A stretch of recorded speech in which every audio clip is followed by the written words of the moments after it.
These days, everyone is watching some or the other Asian drama, whether it's a K-drama, Thai drama, Chinese drama, or a Japanese one, and sometimes Indonesian or a Filipino as well. Have you watched one yet? And if not, then you are at the right place because today I'm going to kind of review about all the dramas I have watched in the first 3 months of the year. And generally I watch a lot more, but this time it seems like I couldn't catch up my speed. So yes, there were just limited dramas I could watch, and it is a mix of Korean, Chinese, Japanese, Thai mostly. Hi guys, this is me Priya, and today I am going to discuss all the dramas I watched in the first quarter of the series, and this will contain three different sections. The first one, the dramas I watched recently for the first time. It can be dramas or it can be shows in general. The second category will be rewatch category, where I will discuss about the dramas or shows which I rewatched and why I rewatched. And then the third category will be my watch later list. Yes, I'll be discussing my watch later, what I'm planning to watch in the next few months or the next quarter of the year. So we'll start with the ones which I watched for the first time. It will start with the list of K-dramas. So in these 3 months I watched 3 new K-dramas. The first one is When the Phone Rings. So this one was available on Netflix. If you want, you can watch it on Netflix. This drama has a lot of things to unpack, from romance to a little bit of action to a little bit of suspense, and yeah, so much to offer. So the main leads of this drama are Yoo Yeon-seok, who plays the presidential spokesperson. The name of his character in the show is Baek-seon, and the female lead is Chae Soo-bin, and the name of her character in the drama is Hong Hee-joo, and they both are married. And it's in starting it seems like a contractual marriage or a marriage for convenience, something like that, but in the later part of the series you will start to uncover the suspense behind their marriage, why Baek-seon married Hong Hee-joo. And yes, this entire journey has so much to unpack, and throughout the series you will see that Hong Hee-joo is a mute girl who has been not talking since she was a kid. She faced an accident, and this actually provides a little bit of twist to the story. This muteness of the lead actress gives a twist to the story, and I have already uncovered a lot, so I will not go much in detail of the story, and I'll just share my reviews about this one. So as for casting, I would say perfect casting. The casting was so good. The chemistry, both the actors played the role with so much sincerity. The chemistry was chemistry actually, and whenever they both were on screen together, you could actually feel the tension. You can see, you can witness the tension. It was not like they're trying to put something in the scene, or it was not like they're trying to create a chemistry. It was natural. So yes, that's what I loved about the whole character situation, the casting.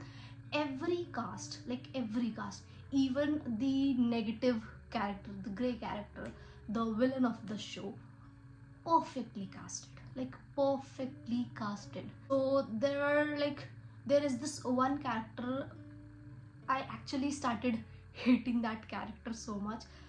The actor played that character with so much conviction. So yes, he definitely was a good actor, and I will not discuss so much detail about the story because then that won't be a suspense. Then everything will be spoiled for you and you would be enjoying the drama when you watch it for yourself. So yes, that's why. Then the second cast, the actual villain of the story, I can feel the anger towards the character. I can also feel a little bit of pity for the character. So the all the actors who were casted were amazing. They played their parts really well. But my major concern was towards the second half of the show. I mean, in the starting, the show and everything, it was just skyrocketing. But in the second half of the show, I feel like it was lacking a little bit story wise. Not from the actors' side, but actually story wise, because this show is actually based on, I guess, a webtoon, if I'm not wrong, and it also has a very political and public kind of angle to the story. So I think because of that, something was lacking in the story, and especially the ending. The ending, many people were not able to understand the ending. It took me 2 watches of the last 2 episodes to actually understand the ending of the story and to make sense of it. So yes, the ending was little bit twisted.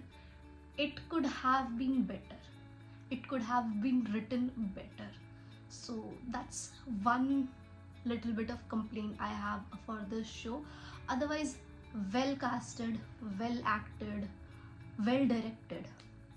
The show could have been a 10 on 10 for me if not for the ending.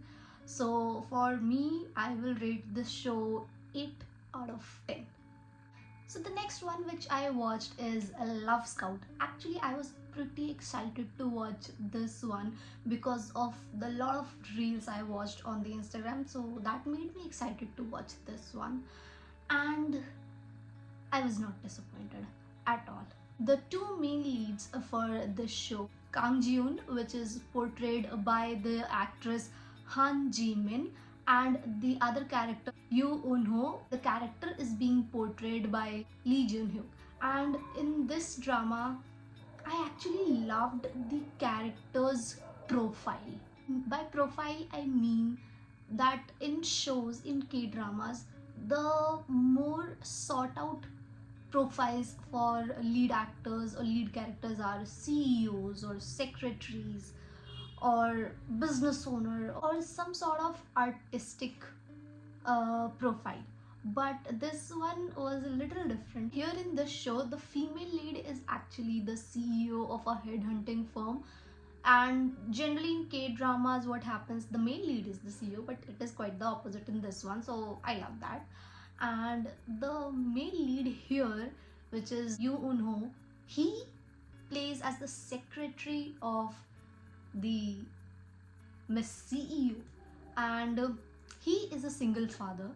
And how both of their lives get twisted together, how their romantic interest starts, how it develops, and there is a lot of side characters and there is a lot of side storylines going on in each episode.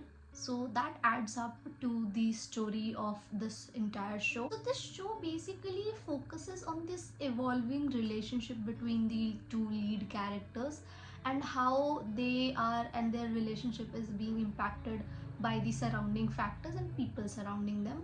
So yes, that is the basic plot line for this show.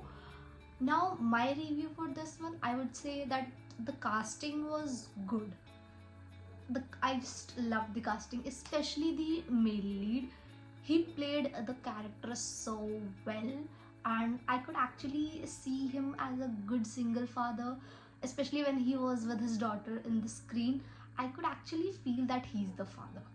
So yes, that was a good thing, because generally what happens in shows, that if a single mother character is there, it's being played well by the actresses. But for single father, I haven't seen anyone play it with so much conviction like Eun-ho's character in this show. So that's something I really admired. And one thing with which I was dealing throughout the show was this lead character, actually his side profile, or in some scenes he looked a lot a lot like the male lead of Extraordinary Attorney Woo. Yeah. So yes, I was dealing with that confusion, and even the names were very similar. The both the lead characters' names were very similar from both these shows.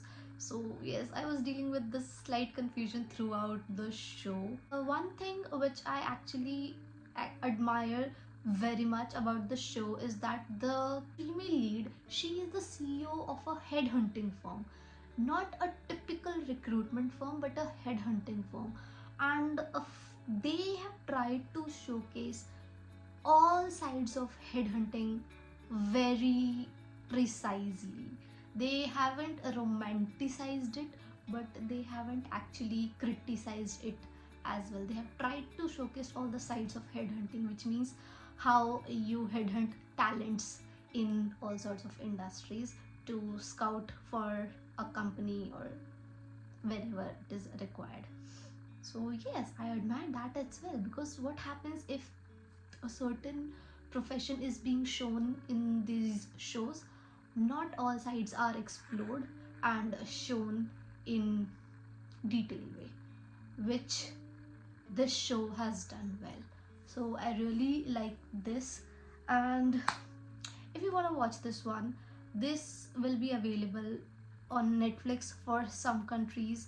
If not, then you can watch it on a Viki, VIKI, and it just has a 12 episodes, so it won't take you months to finish it.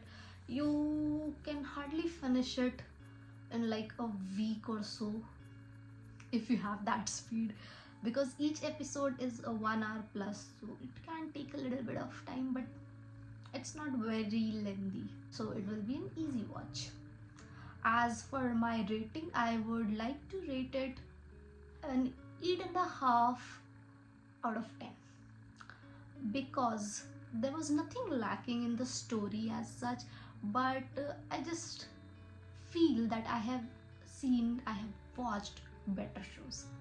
That's the only factor that I haven't given it a 9 or 9.5. The next drama is Love Next Door, which I recently finished, I guess last week or this week starting. I was actually delaying to watch this drama a lot. I don't know why, but at the end I finally watched it, and it was released in actually 2024, but I couldn't watch it. As I mentioned, I was delaying it for some reason, I don't know. So in this show, the two male leads, Baekso Kryu, played by Jung So-min, and Chae Sang-ho, played by Jung Hae. Jung Hae is one of my favorite Korean actor since the time I have watched him in his one of the shows, Something in the Rain. I really love that show. So yes, he has been one of my favorite since I watched him in that one. So I was pretty excited to watch this show, but yeah, I was delaying it because, you know, save the best for the last. That's what I was trying to do, but then I was like, let it go, let's watch it. So the story is like very cutesy. It doesn't have a lot of twists and turns. It has a little bit of suspense here and there, but almost no negative characters. Yes, they have shown flaws in few characters here and there just to create a good storyline, but yes, there is no such hardcore negative character in this show, which is a good relief. I just wanted to watch a soft show. So yes, this show gives you that kind of feeling. So here the male character played by Jung Hae-in, he is an architect and he has an architecture firm, and the female character played by Jung So-min, she used to work in an MNC as a program manager who left her job and broke her engagement and then came back to her country just to meet her childhood best friend. So yes, both the lead characters are childhood best friends, they are neighbors, and they spent 30 years of their life being best friends, and after 30 years of their life they realize, oh my god, we are in love with each other. That's the thing. And I actually was very much convinced that the actors are best friends because of their good acting and good chemistry. So even when they fell in love together, we can still see that side of friendship, but the side of romance as well. So they actually understood the character well and played it really well for us to be convinced that yes, they are actually the Beso crew and Choi Sang-ho. This show is based a lot on feeling of nostalgia and friendship, and it is a very warm show, I would say. It felt sweet, soft, and it gave me a warmth here while watching. So I really loved this one. And even when I was done with the show was over, I had that withdrawal symptom, which hardly happens with me these days from the shows, but yes, it happened with this one. So I really really loved this one. The show has a 16 episodes and is available on Netflix, so if you want, you can definitely give it a watch. As for my rating, I will give it a 9 on 10. A good watch. So the next show, actually this is not a K-drama or something, this is a Korean variety show, or how we can call it, a reality show. It is a different format of a dating show. Yes. So I recently finished this one as well, and I watched this one because I have watched the previous seasons of the show, and the name of the show is Exchange. EX in capital and then change. Exchange. The other name for this show is Love in Transit. So yes, I have watched the first 3 seasons of this show, and the currently which I finished was a spin-off for the entire 3 seasons. It is not the season 4 but a spin-off, and the name of this one is Exchange Another Beginning. Here in this one, the participants from season 1, season 2 and season 3, not all participants but few from season 1, from season 2 and from season 3 were there, and they were asked to live in a house where there was this girl's room and then a boy's room, and then 2 new people were also introduced in this one, who were not in any of the previous seasons, so they were like completely new. And I actually loved the male participant who was introduced. I guess his name was Kwanu. He was quite handsome. I really loved him in the entire show. Just towards the ending, he kind of didn't stood out as much. Towards the end, like in the last episode, probably last 2 episodes. So the show is not a very long one. It just has 8 episodes. So it was presented by this channel called TVing, and it was very hard to find the full episodes because it's not available on Netflix. So if I could find it again, I'll definitely add the link in the description box. So in the entire show, they have to spend this 1 week with each other in Jeju Island, and they'll go on dates or travel together, and then at the end you have to choose your partner based on your feelings. And the person or the couple which I was super sure of didn't end up together, though I understand the reason why, but then still, if a couple is your favorite in a reality dating show, you want them to end up together. But I hope all the best for them and for the other 3 couples who ended up together. So this was the only reality show I watched in last 3 months. Now moving to the Thai series. I watched 2 Thai series. The first one is a 4-minute, and it is a BL series, and I'm not going to use the full names of the characters because these Thai names are so long and complicated and they are not easy to pronounce, so I don't want to butcher their name. I'll just refer them with their characters' nicknames. So yes, so the 2 characters, actually there are multiple characters in this show. Mainly there are 2 couples However, the lead character, whose name is Great, yes, because his full name is like difficult to pronounce, so that's his nickname for the show, Great. He acquires this a weird power or sense to watch 4 minutes into the future. Like if it's 8 o'clock right now, I can watch what will happen at 8:04, something like that. And he has this vision of what is gonna happen in next few minutes and all, and how this thing actually impacts his day-to-day life, how he gets involved in an accident and then some other incidents, and a lot is happening throughout. How he get involved with a resident doctor who eventually helps him understand what is actually wrong, or basically what's going on with his ability to see into 4 minutes of the future. This series is not a very soft romantic kind of series. It is a lot to take in for the first glance, because the show, it seems like it is something related to superpower, like you can watch 4 minutes into the future, but at the end you can find that it is not actually a superpower. It is something which can be achieved through science, through mental science, and how it was uncovered and what all happened because of this acquired talent. So this is what happens in the show.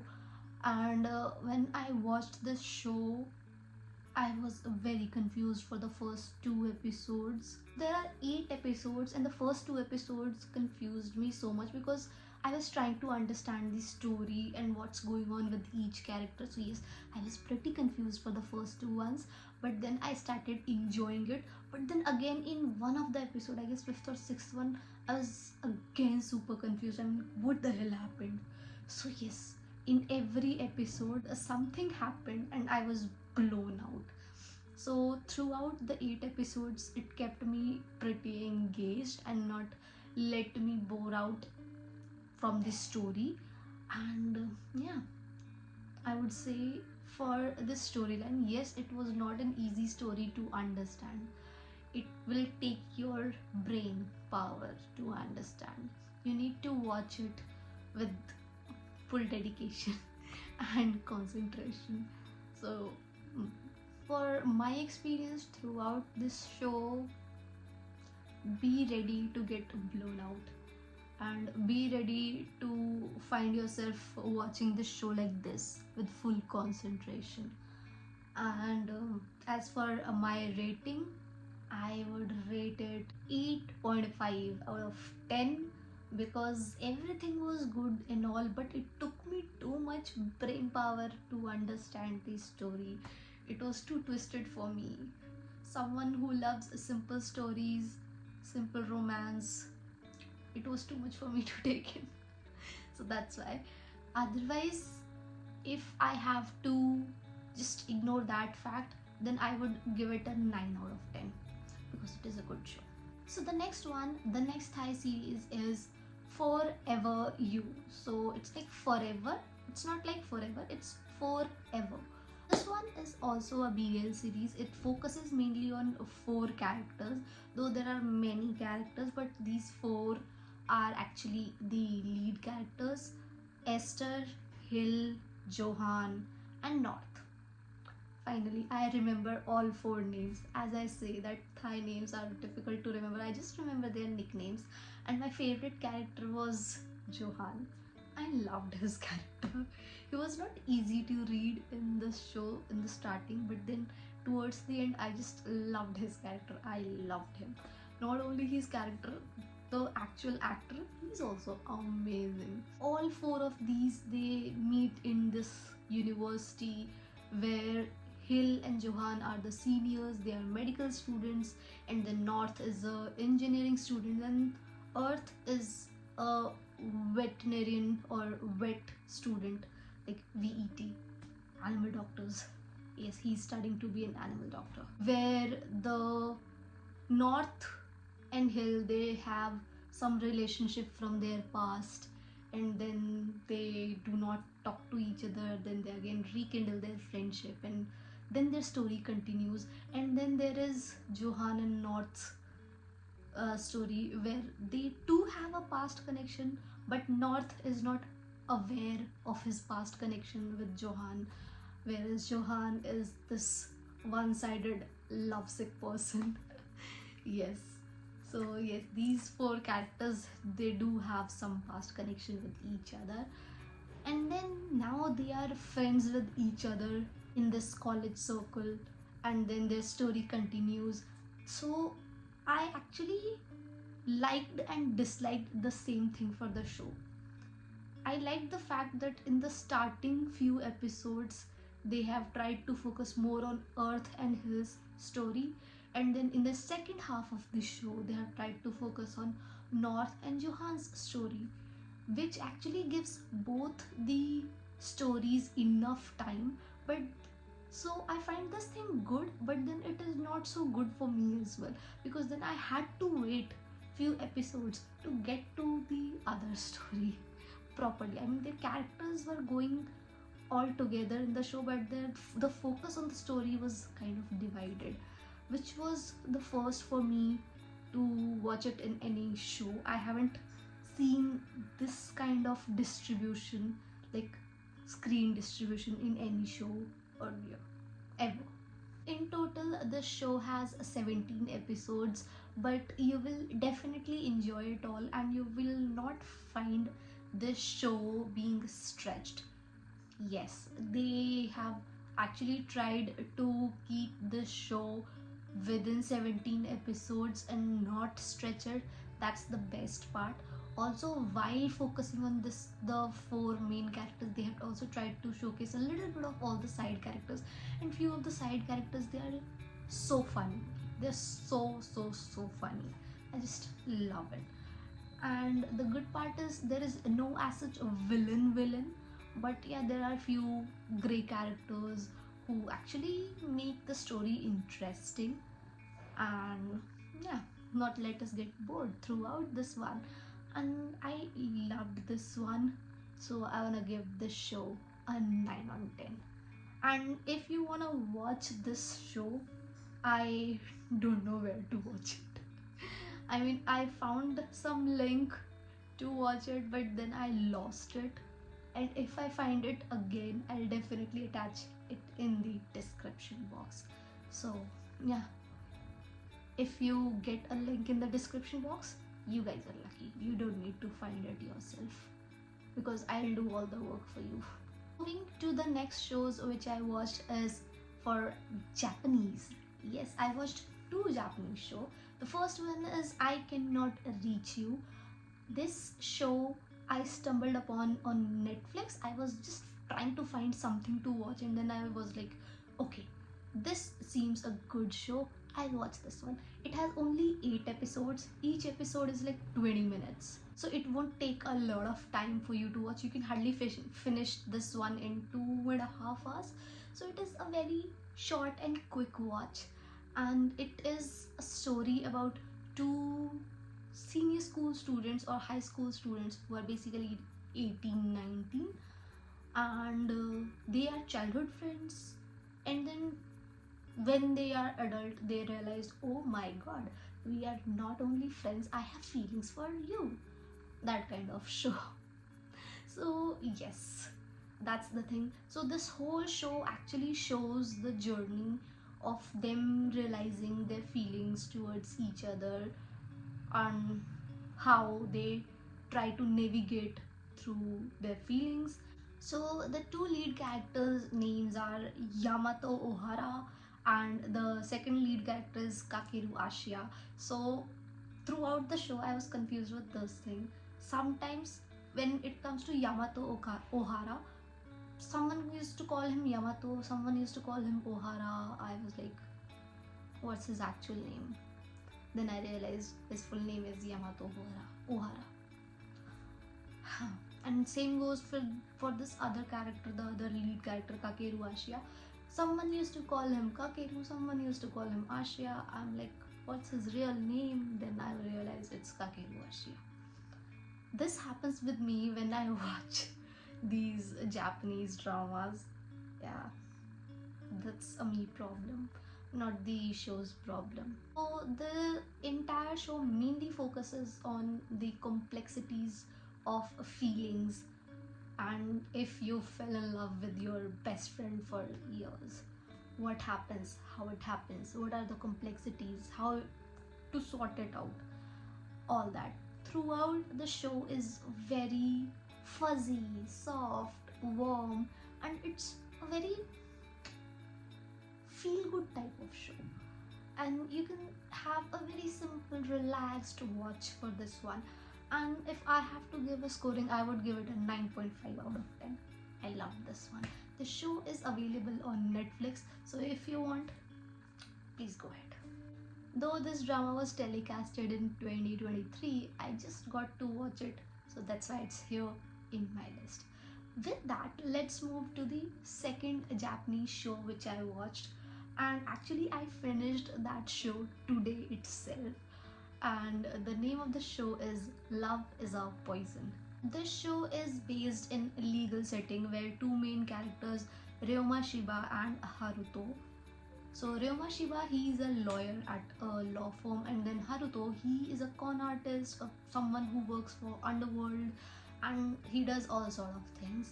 And he, with Ryoma Shiba, their lives clash together because of some incident.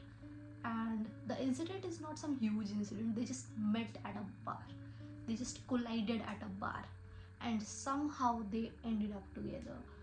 And Haruto helps Ryoma Shiba with his cases because obviously he's a con artist, he is smart, and he knows how to get his way through people. So he helps Ryoma Shiba for a few of his cases, and then he somehow end up living with Ryoma Shiba in his house, and then their story begins from there, and it blossoms into something very sincere. So the show is not typically a love story or a romantic show. The show has a different storyline, just the romance is in background, not completely background, it's not invisible, it's there, it's very much visible, but it's not the entire show. The entire show is not about just the romance, it has another storyline going on with this law firm, how the different cases are being evolved, what's happening, past of Haruto, and a lot more things. So yes, this show is an interesting watch.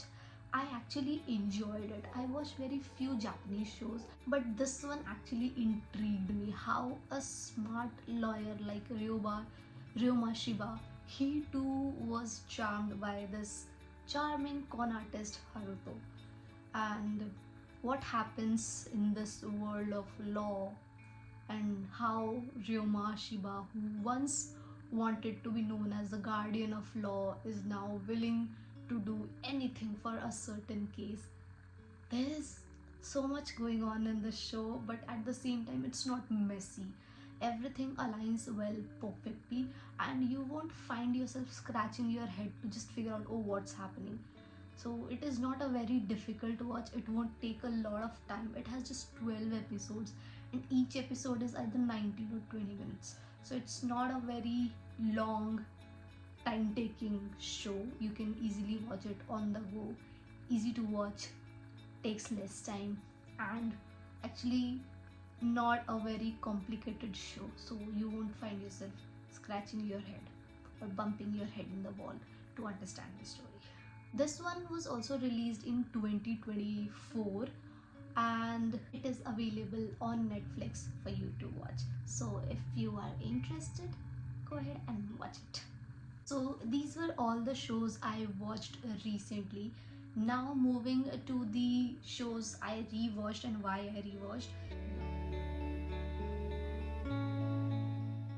The K-dramas I rewatched, the first one is Suspicious Partner. I recently rewatched Suspicious Partner. It is a legal drama with a crime scene which involves the lead female character and how the female lead get involved in this murder mystery where she is the actual suspect, and the male lead played by Ji Chang-wook, my favorite of all time, my all time favorite, the love of my K-drama life. Ji Chang-wook, yes, he is the male lead. He is actually the prosecutor for female lead's case, for her murder suspect case. So that's how they end up together, and then the story continues. The show is available on Netflix, and if you are into crime, mystery and legal dramas, you're most welcome to watch this one.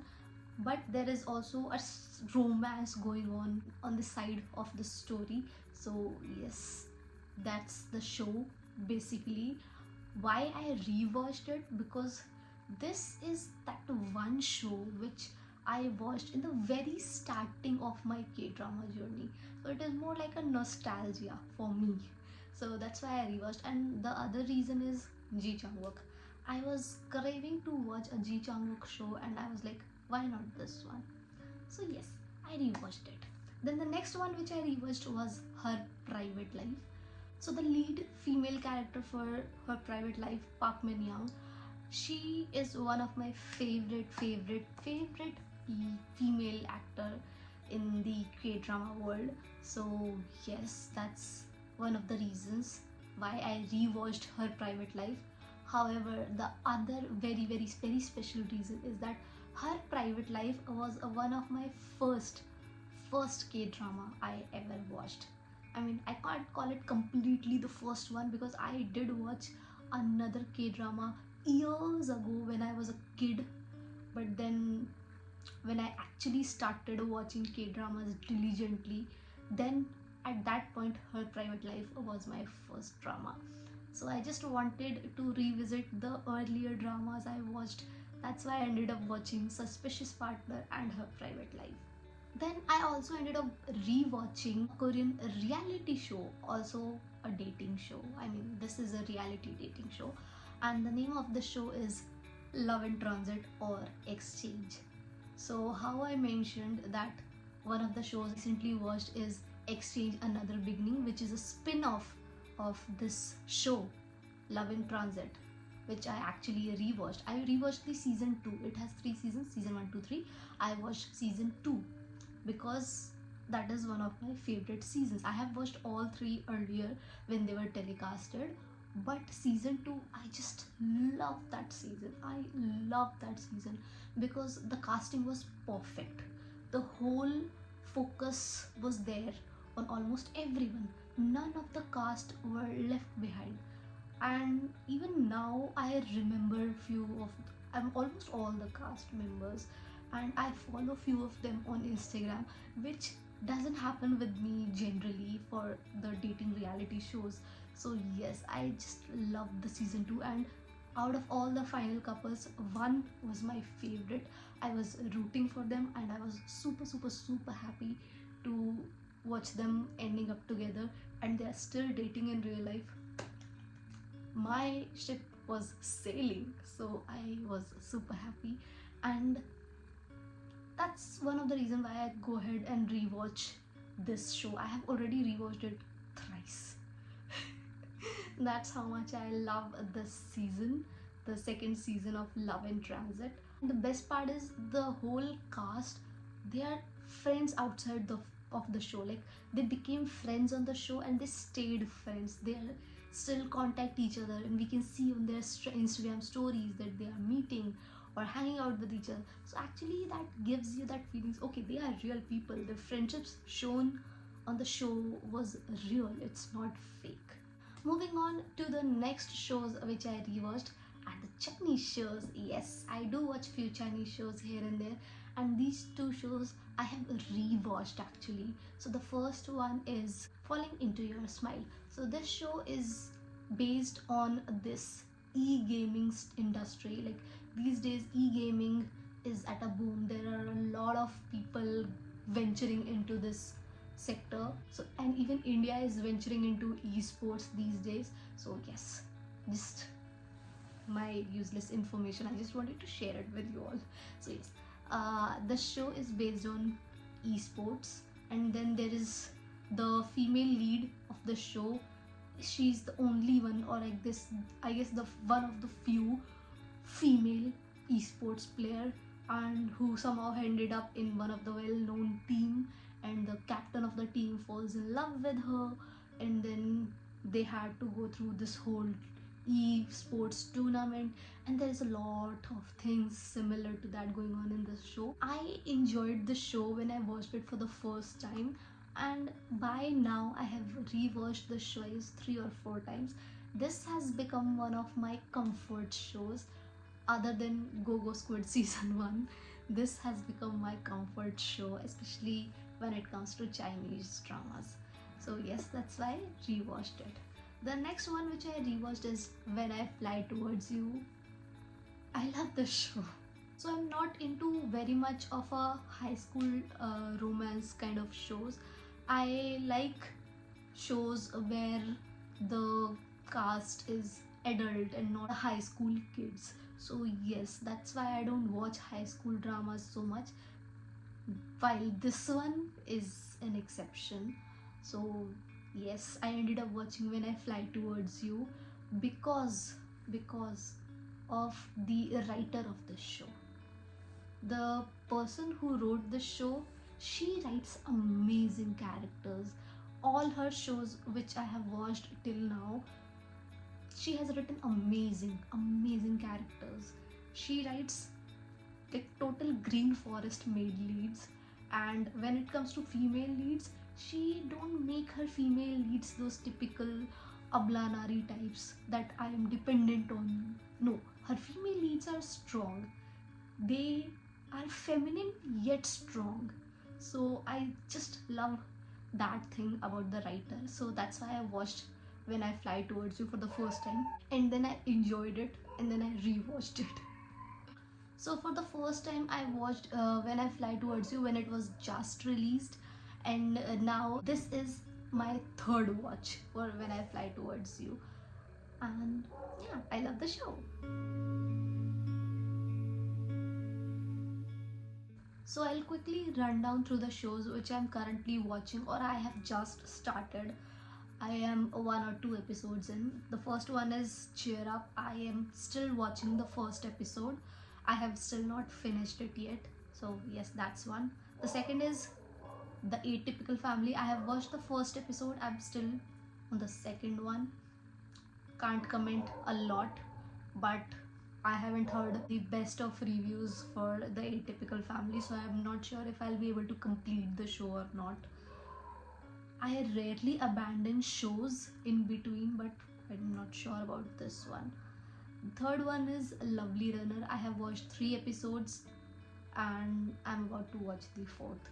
So still can't comment much, but I have heard only good things about this one, so I have high hopes. And when it comes to Korean reality shows or variety shows, I'm currently watching 3 reality shows. The first one is I Live Alone, and it has like 597 episodes till now. 596 or 597, I'm not sure. And I'm currently watching the 563rd episode, like 563rd episode. So yes, I am currently watching this one. It is an interesting show which shows the real life of celebrities who live alone. Are basically the celebrities shown in this show, they are not like top class actors only. There are like celebrities from different aspect of entertainment. There are sports people, there are comic artists, actors, comedians, singers. So they have picked out all sorts of celebrities to show their real life. Basically it's a real life version of Big Boss. It's just that Big Boss has too much of drama in it. This show is just reality, real life, what happens in your day. And it's pretty interesting. I like to watch it. When I have nothing to do and I just want to relax, I just put on this show and I just watch it. while eating or while trying to relax. It's that kind of show. The next one which I'm watching is Nana Tour, and this show has, I guess, this variety show has 6 or 7 episodes. I am still to watch 2 more episodes. This Nana Tour is actually a travel show where this K-pop idol group 17 is going on a trip to Italy, some place in Italy, and they are doing different activities and going to vineyards and going to these hot air balloon trips and all. So it is basically a travel show with little fun elements, and since it casts 17, the K-pop group, they are fun people. Even if they're just sitting idle, they are fun people. I just love watching them. They are hilarious. The show is hilarious. Love it. Love it. And if I have to rate, I have to give it a rating, because I'm not rating any such shows which I'm still watching, but still I want to rate this one 10 on 10. I love these kind of show. That's why my favorite travel show, Korean travel show, is Bon Voyage, which features BTS going on trips. I love it. I have watched all 4 seasons 4 times each. That's how much I love it. Even Nana Tour, I am pretty sure once I finish it, I'll rewatch it 2, 3, 4 times more, because I love travel content. I love travel related shows, especially if it consists of one of my favorite celebrities. Enjoyed it. And the last one which I am currently watching, is Siblings Romance. It is one of the most interesting reality dating show I have ever come across, and I have watched first episode. I'm on the second episode. It has still many more episodes to go, and the concept is so interesting to me. Like, there are pairs and they are siblings. The pairs are siblings, one brother, one sister, and they will go in a house with other pairs of siblings, but you can't tell anyone that you are siblings. You need to act as strangers, and then if you are interested into someone, then go ahead, approach them, date them, something like that. It is very interesting. I have never watched anything like that, and it even intrigued me to ask this question to my own sibling. I asked my sister, will she be okay if she watches me romancing with someone else on such shows? And she was like, she won't mind. It feels like I'm too frank with my sister. So yes, those are the shows I'm currently watching, and then I will just share a sneak peek of what I'm planning to watch later. For K-dramas, I'm planning to start When Life Gives You Tangerines. If you are on Instagram Reels, you might have watched reels of the show here and there. And if you are following me on Instagram, then you have definitely have seen reels of or stories of this show. I am just obsessed with these reels. I am reposting it on my stories, and I'm gonna watch this one for sure. Once I'm done with this remaining 1 or 2 episodes of Nana Tour, I'll start this one, because this show actually gives you the expectations you have in life.